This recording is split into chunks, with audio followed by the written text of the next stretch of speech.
Have you ever heard of people who seem to fit into a place or a time period so well that it seems they must belong there? A woman living in New York City during the 1930s was so enamored with old-fashioned ways of life that she built her own house inside the walls of an apartment building. But why would she do this? And what did the neighbors think about living next to someone who was building their own home from scratch in the middle of a city? In New York City in the 1930s, a socialite named Helen Viola lived in an upscale apartment on Park Avenue. She had everything she could have possibly wanted, including money, fame, and looks. So why wasn't she happy? Born in 1898, Helen Viola grew up in a wealthy family. Her father was a famous publisher, and he made sure his daughter never wanted for anything. She had expensive tastes and loved nothing more than the finer things in life, like expensive clothing, fancy parties, and luxurious vacations in Europe. But Helen had a secret. While she enjoyed the luxuries her money could buy, she was fascinated by the simpler times before electricity and modern conveniences. She spent most of her free time collecting antiques and restoring old furniture. She also had an obsession with the past and would often dress up in Victorian clothing and spend hours looking at old photographs. Helen was also interested in spiritualism and would attend seances regularly. At one such event, she met a medium who told her that her soul was hundreds of years old and that she had lived many lives before. This only added to her fascination with the past, and she began to feel that she didn't belong in the modern world.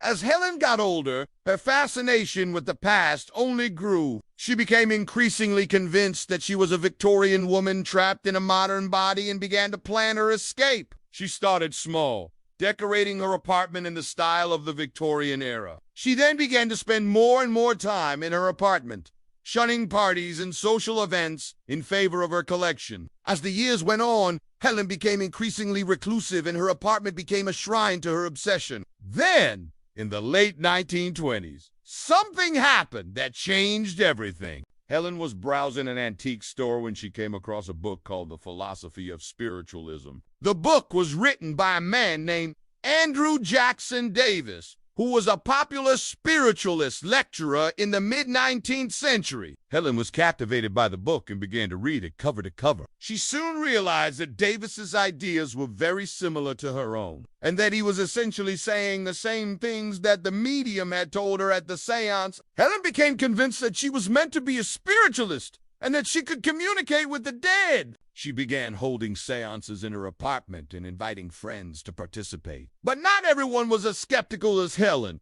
Some of her guests actually believed that they were able to speak with spirits during the One day, Helen had an idea. She decided to build her own house inside the walls of her apartment. She figured that if she decorated her apartment to look like a Victorian house, then she could live out her fantasy and pretend that she was living in a different time period. Helen hired a team of contractors to help her create her dream house. They built walls and installed plumbing and electrical systems. They also put in a kitchen and a bathroom, completed with a clawfoot bath. Helen furnished the house with antiques and bric-a-brac, and she soon had created a home that was truly unique. But how did her neighbors react to living next to someone who was building their own home from scratch in the middle of a city? When the construction began, Helen's neighbors were understandably annoyed. They had to put up with the noise and the mess, and they weren't happy about it. But they eventually agreed to let Helen go ahead with her plan. However, they soon realized that they had made a big mistake. As Helen's house began to take shape,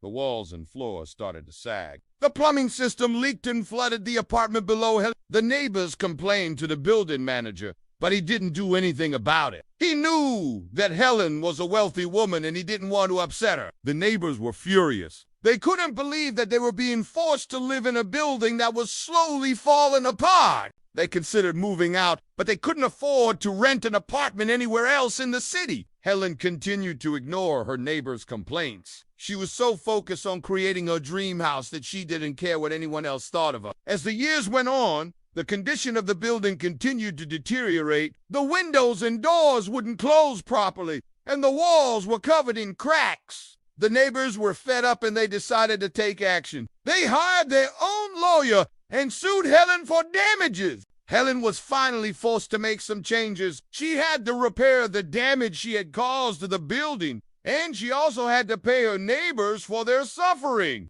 But even this didn't stop Helen from pursuing her dream. She continued to decorate her house, and she even opened it up to the public for tours. People from all over the city came to see the bizarre spectacle of a woman living in the past. Helen was happy to oblige, and she would dress up in Victorian clothing and give tours of her home. People paid admission for the tour by bringing an antique to trade with Helen, and she eventually amassed a huge collection of items from the past. But not everyone was so fascinated by Helen's house. Some people thought it was a strange and creepy place, and they refused to go near it.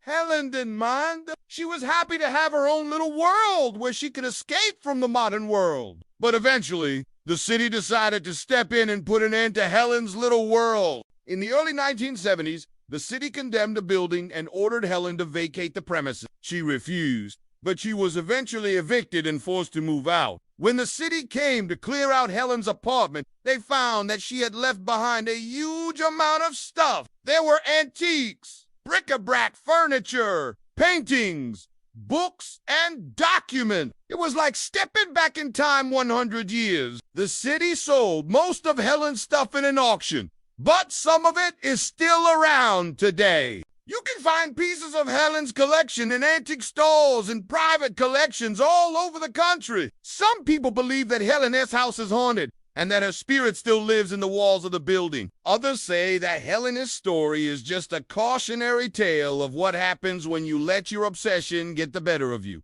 What do you think? Was Helen right to pursue her dream no matter the cost? Or do you think she was selfish and inconsiderate of her neighbors? Let me know your thoughts in the comments below. And don't forget to subscribe for more historical tales. Thanks for watching. See you next time. Now let's get back to the video. After Helen was evicted from her apartment, the building was torn down and a new luxury high-rise was built in its place. No one knows exactly what happened to Helen, but some people believe that she died soon after she was evicted. Others say that she moved to a different city and started over. There are conflicting reports about how much damage Helen's house did to the building. Some people say that it caused extensive damage, while others say that it wasn't that bad. However, there is no denying that Helen's house was a major inconvenience to her neighbors. They had to deal with the noise and the mess while the construction was going on, and they also had to put up with the damage that was done to the building. It's unclear why Helen was so obsessed with the Victorian era. Perhaps she felt more comfortable in that time period than she did in her own. Or maybe she was just fascinated by the history of the time. Whatever her reason, she was clearly committed to her dream, even if it meant sacrificing her relationships with her neighbor. If you're ever in New York City,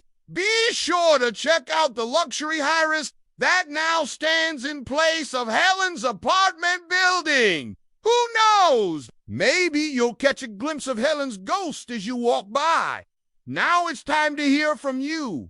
What do you think? Would you ever do something as extreme as Helen did to pursue your dreams? Let me know your thoughts in the comments below. And don't forget to subscribe for more historical tales. Thanks for watching. See you next time.